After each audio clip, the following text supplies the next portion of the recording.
요즘 신입 사원은 혼자서는 창의적을 생각을 하지 못한다는 웃지만 털 이야기가 기업의 리더들부터 흘러나옵니다.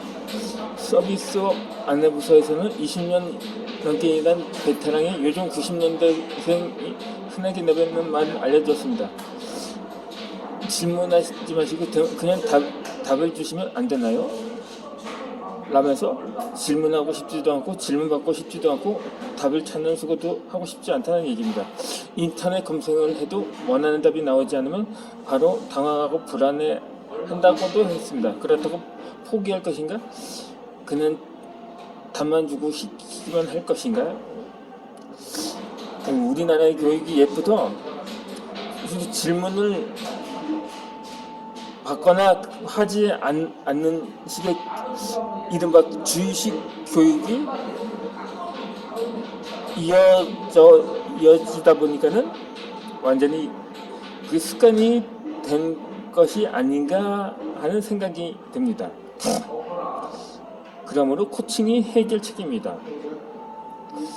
수동적으로 성장한 세대에게 지금이라도 코칭을 해야 합니다. 젊은 직원이 사고를 확장하지 않으면 기업의 미래도 없습니다. 하지만 교육을 해도 워크숍을 해도 질문이 거의 없습니다. 궁금해도 참습니다. 그나마 서양 문화는 질문을 많이 해야 적극적인 참여를 증명할 수 있다고 보는데 우리는 그것마저 없습니다. 관심이 없거나 경청하지 않았거나 피곤하면 질문 따위는 중요하지 않습니다. 해외 미팅을 다녀보면 질문을 거의 던지지 않는 나라 두 곳이 있습니다. 바로 한국과 일본입니다. 물론 질문이 없어도 이해되는 어느 나라 사람보다 빠르다고 믿습니다. 근데 그러한 식의 교육은 일본에도 있다고 하니까 혹시 이것이 또 이러한 교육 역시 일제 잔재가 아닌가 하는 의심이 들기 십상인 거죠.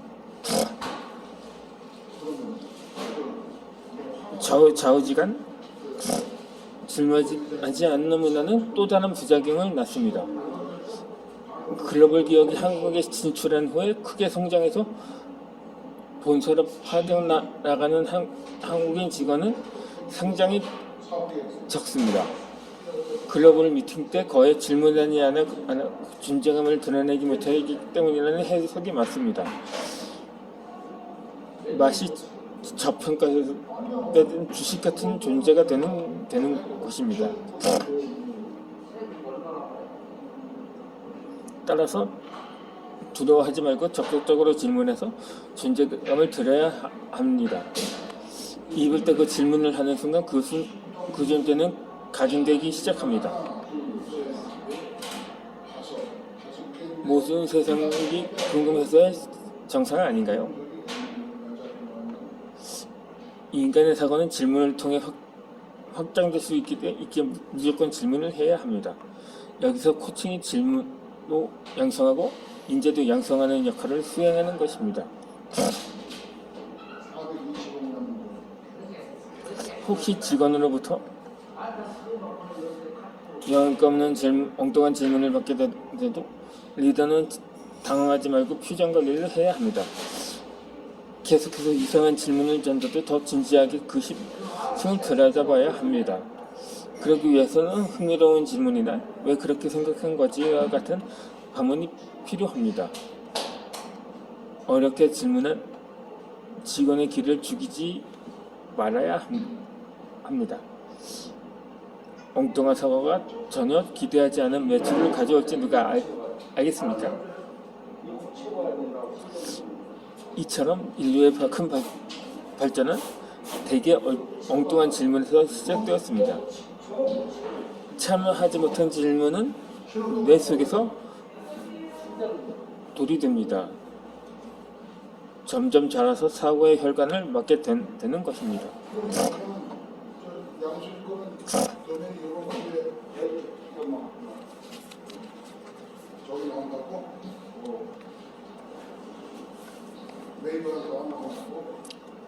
구찌가 라는 말이 있는데 이는 굳이 신세대를 주목한 이유가 있습니다. 신입직원의 말을 경청해야 하는 이유를 세계적인 명품 브랜드 구찌가 명쾌하게 실적으로 보여주었습니다. 2015년 초반까지 불황에 시달리는 구찌는 그해 후반부터 반등에 화려하게 매출 상승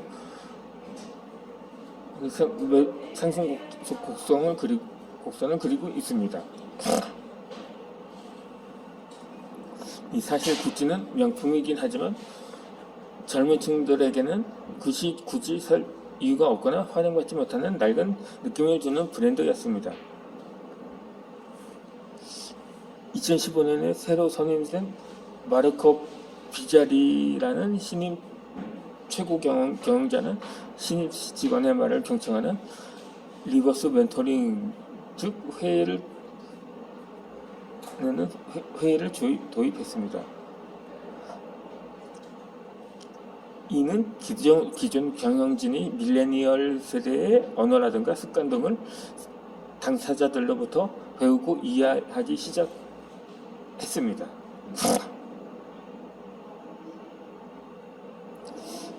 그리고 그들이 내는 아이디어를 정책에 빠르게 반영함으로써 매출이 급성장하는 결과를 낳게 되었습니다. 현재 미국의 대다수 기업들도 속속이 제도를 도입하고 있습니다. 누구는 선망하는 자동차 브랜드인 벤츠 역시 기존의 성공한 사람들이 타는 차란 느낌에서 젊은이들, 특히 밀레니얼 세대까지 어필할 수 있는 디자인을 2015년부터 주력으로 밀기 시작을 했습니다. 주로 고객층이 50대에서 60대에 머무는 것이 성장의 한계를 보여주었기에 성장을 위한 불가피한 선택인 셈이었습니다. 이에 대해서는 내부 반발이 컸을 거라고 짐작해보지만 변화는 필수였고 또 지금 실적이 입증하고 있게 결단에 박수를 보낼 수밖에 없습니다.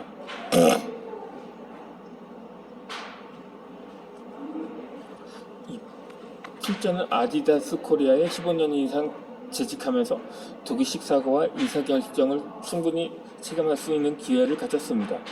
특히 회사를 대표할 제품을 선보일 때는 완벽하다고 판단할 때까지 테스트를 반복하고 검증합니다. 장인 정신이 반영되는 상황이 멋진 프로세스 아닌가요? 하지만 혹자는 시대에 맞지 않다며 평가절하 할 수도 있습니다. 너무나 느리기 때문입니다. 이 스포츠 패션 분야에서 나이키가 전 세계 부동의 1위를 차지하고 있는 이유는 실험 정신 때문입니다. 빛의 속도로 바뀌는 소비자 구매 패턴을 누가 더 잘 읽고 따르는지 관점에서 보면 나이키가 압승입니다. 이것은 투철한 실험 정신이 없이는 불가능한 일입니다. 어느 날 60대 독일인 사장에게 벤츠는 독일인에게 어떤 의미인지 물었던 적이 있습니다. 그의 대답은 벤츠는 아무리 돈이 많아도 사회적으로 인정받는 성공을 이루지 못한 사람들은 잘 사지 않는다는 것이라고 했습니다.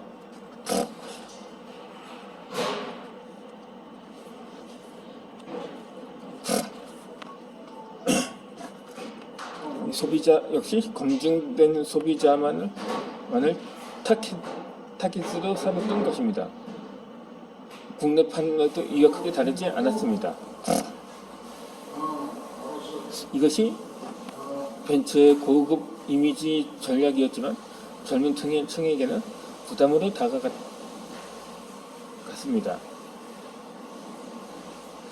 젊은이들은 튀는 감각과 역동적 주행 성능 같은 BMW를 더 선호했던 것입니다. 세대가 바뀌면 비즈니스 전략도 달라져야 합니다. 성장 배경에는 다른 세대별 소비 행태는 큰 차이를 보입니다. 새로운 주력 소비자로서 주목받는 세대를 빠르게 흡수하지 못한다면 아무리 명품 브랜드라 할지라도 어느 순간 물거품처럼 사라질 수가 있기 때문입니다. 결국 벤츠의 변화는 밀레니얼 세대에게도 통했고 그 결과는 실로 엄청났습니다. 2017년 처음으로 30대 시장에서 1위를 차지했고 처음으로 국내 수입차 시장 점유율 30% 선을 넘어섰습니다. 이로 인해서 성공한 기성세대의 차라는 이미지에서 벗어나기 위해 과감히 및 튀는 디자인을 채택하고 공격적인 마케팅을 펼쳤던 결과였습니다. 밀레니얼 소비자의 목소리에 귀를 기울인 대가가 바로 시장 점유율 1위의 자리였던 것입니다. 아울러 리버스 멘토링이 성공하려면 전 세계적으로 소비 주체가 베이비붐 세대에서 밀레니얼 세대로 급속히 이동하고 있습니다. 나라별로 다소 차이가 있겠으나 한국의 경우 밀레니얼 세대는 인구의 30%에 입각하고 적극적이고 자발적인 소비층을 추려봐도 대상 인구의 40% 이상입니다. 신상품을 누구보다 빠르게 접하고 소비하는 세대이기 때문에 어떤 브랜드라도 밀레니얼 세대 없이는 생존까지 어려울 수가 있습니다. 구찌와 벤츠가 밀레니얼 세대의 관심을 사로잡고 큰 성장을 이뤄낸 것을 많은 기업들이 지켜보았습니다. 빨리빨리의 대명사인 한국의 기업들이 절대 가만히 있을 리가 없습니다. CGV는 경영진과 신입직원 미팅을 활성화시켜 수평적 소통 문화를 이끌며 유연성을 강조하고 있습니다. 롯데쇼핑은 이에 밀레니얼 세대로 구성된 밀레니얼 트렌드 테이블을 만들어 젊은 층의 문화를 회사 임원들에게 전파하는 데 앞장서고, 롯데마트는 임원과 신입사원을 매칭, 밀레니얼 세대가 좋아하는 먹거리와 맛집, SNS를 함께 체험하게 만들어서 이벤트와 상품 개발에 아이디어를 보태고 있습니다.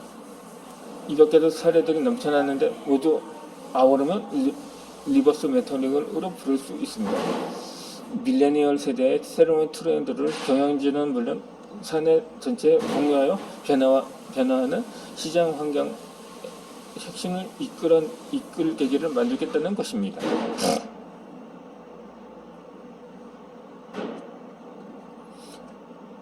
물론 지금 당장 걸먹할 만한 결과를 기대하기는 쉽지 않을 것입니다. 의사결정을 내리는 경영진이 사고를 바꾸고 정책의 방향에서 실질적인 결과를 나오는 과정의 기업, 특히 대기업을 다녀본 사람이라면 그리 간단치 않다는 것을 잘 압니다.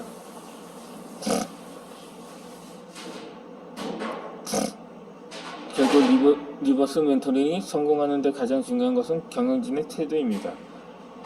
이것을 지나가는 유행적으로만 받아들일 것인가, 아니면 시간이 걸리지만 충분히 투자할 가치가 있는 제대로 보고 지지할 것인가의 성패 여부가 달려 있습니다. 리버스 멘토링은 기업 경영진에게 상당히 모범시에 보이는